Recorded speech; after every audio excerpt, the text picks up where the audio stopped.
Well, I was born in England, in London, and I had a very strange childhood. My father was in the Merchant Navy, and in those days the officers could take their family to sea with them.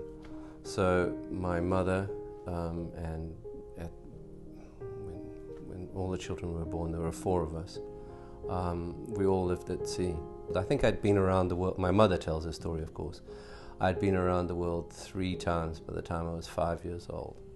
Yeah, so it was I had always joked that I had needed a therapist because I wasn't a normal human being. And it would have to be a special therapist because nobody would be able to relate to my experiences.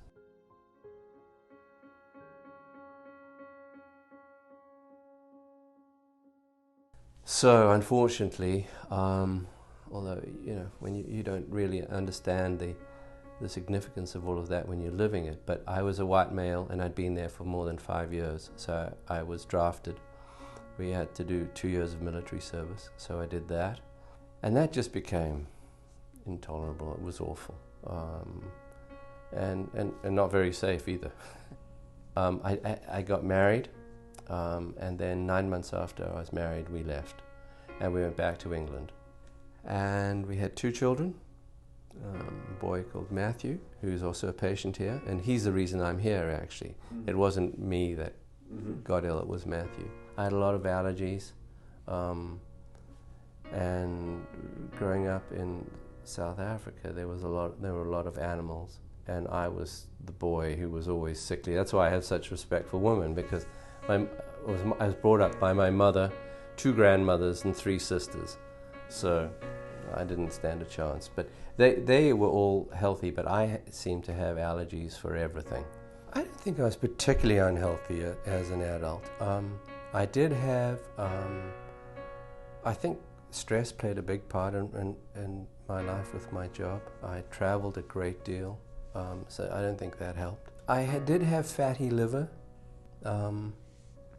But overall, not really. I mean, I've always had the breathing, the asthma type of situation. But I wasn't really concentrated on myself. I only came here. It was, once Matthew came here, then he was saying, well, Dad, you should come in because they could fix up your breathing, or they could fix that, your liver. And so that's how I got here.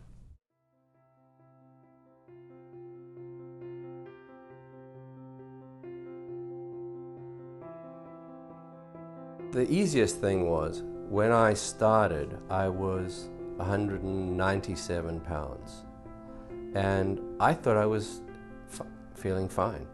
And now I'm at 165. And that is, and it's been gradual. It hasn't been a weight loss issue. I haven't gone on diet.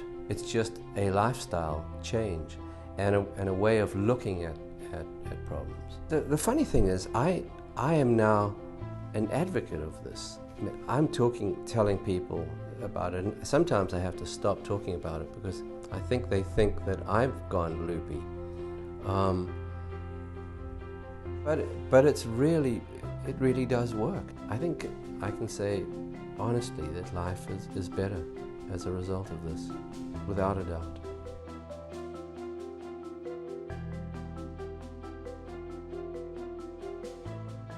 The thing that I think that I struggle with is why this medicine isn't more in the forefront. Why I'm still paying thousands of dollars every month for health insurance that I don't use anymore. It's a complete waste of money. And I want to do it for my staff too. That is, we pay for everybody's health insurance, and I would much rather them all come here and have treatment. Well, that's the thing that people joke about. They say, are you in this forever? I say, absolutely, absolutely. I went, no, will you ever stop taking the drops? Well, maybe I don't want to take as many, but I certainly will. And again, it's nice to have that structure.